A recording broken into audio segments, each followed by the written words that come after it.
A terrifying video shows turbulent wind whipping embers and flames into the air and across the road as the Hatcher Mountain Fire burns in Wears Valley. See how conditions have changed since this video was captured last night.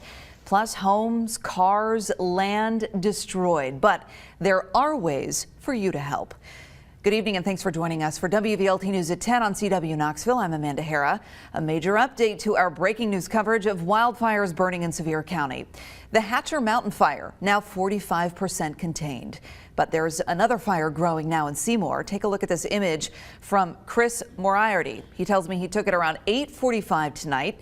You can see the lines of fire trickling down the ridge in the distance.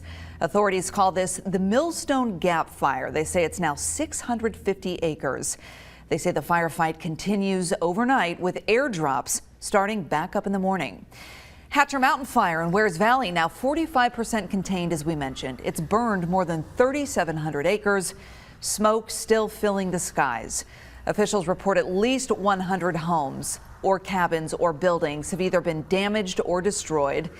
About 11,000 homes have been evacuated. Officials say crews are going to work on this fire overnight as well, and that airdrops will resume there tomorrow morning as well. Mandatory evacuations continue to come down from Sevier County Emergency Management. This is a look at the current evacuations map. It is interactive, so it's very easy to use. You just punch in your address. It'll tell you if you're in the evacuation zone. There's also an information line that you can call about areas affected by the fire. They're asking, please do not call 911 unless it's an emergency. We've got the map and that number for you in the WVLT News app. The good news tonight, no deaths, no one is missing. One person, though, was flown to UT Medical Center with injuries, and some firefighters were also hurt in the firefight. 2 firefighters were in a car that caught fire. Both of them were treated for minor injuries. 5 firefighting vehicles have been destroyed. One of those after a crew had to abandon it to escape the flames. Tonight we're live in Sevier County. Sam Luther is there. A lot of folks watching and waiting for word about their home or their property. One woman is learning that her house is gone, Sam. Yeah, Amanda, 72-year-old Sue Barker got a text this afternoon that truly changed her life. It was a picture of a home reduced to rubble with a simple question posed to her. Is this your home?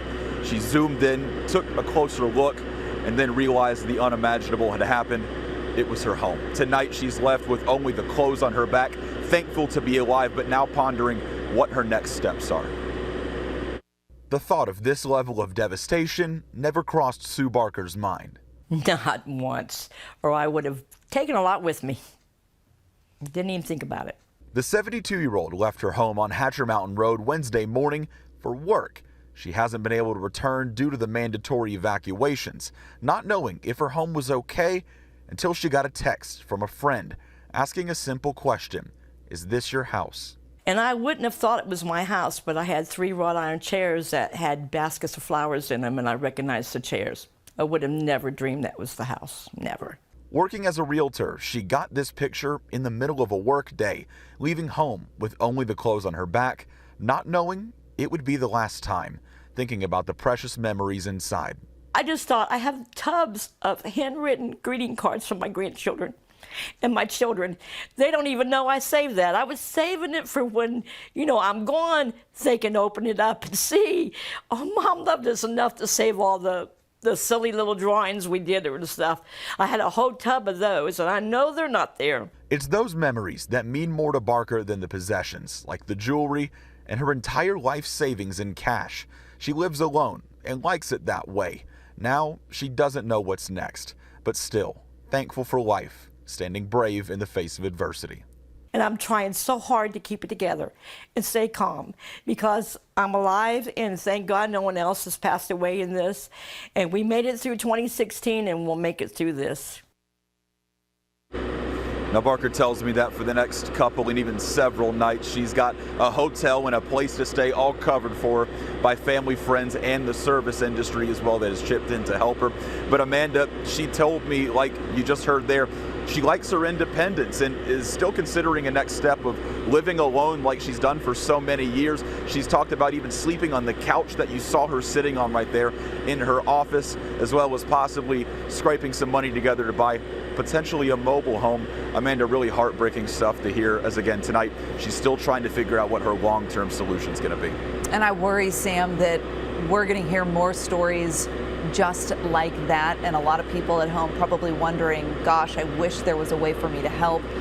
We're going to cover some of the options, some of the ways that folks at home can help right now, coming up in just a little bit. Sam Luther reporting for us tonight. Sam, thank you. Tennessee National Guard called in to help fight the fire. They're using 6 Black Hawk helicopters to provide support from the air and drop water on the fire. Take a look at this video that we got just within the last hour.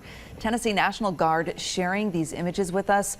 This is video of them scooping water out of the water source in Sevier County today, and then watch as they drop the water. This is the vantage point from on board the Black Hawk helicopter, and then we pan off into the distance and we get a better view of the breadth of this fire and where the most heavy smoke is coming from. You can watch the full length version of that video in the WVLT Facebook page and in our app. Knoxville police in Sevier County helping out as well. They are checking addresses and helping assess damage. We reported earlier that officials announced today they were going to start sending crews into some of the areas where the fire has moved away from to start assessing damage. KPD helping with that effort. And Sevier County schools closed again tomorrow because of the ongoing effects of the Hatcher Mountain fire. School officials say that spring break runs through next week, so students will not return until Monday, April 11th. The Red Cross, along with other churches and community centers, have created shelters for people who have been affected. Here's a look at what's open. Sevierville Convention Center, Seymour Heights Christian Church, Pigeon Forge Community Center, also Pigeon Forge High School, Church of Christ in Blount County, Kings Academy, and Seymour Heights Christian Church at Boyd's Creek Highway. Tonight we're learning more about why the Pigeon Forge Community Center was not considered an evacuation shelter until last night. The Red Cross says they believe that EMA held off on the shelter classification. They were worried that the fire was moving closer and closer to Pigeon Forge. They didn't want to set up all of those cots they had parked out in the parking lot in case they had to pack up and move if the fire got closer to them. After classifying it as a shelter, the Red Cross says they brought in the bedding and supplies so victims could stay for extended periods of time. It is now a shelter where people can stay overnight. Last night, 122 people stayed there. It is still open.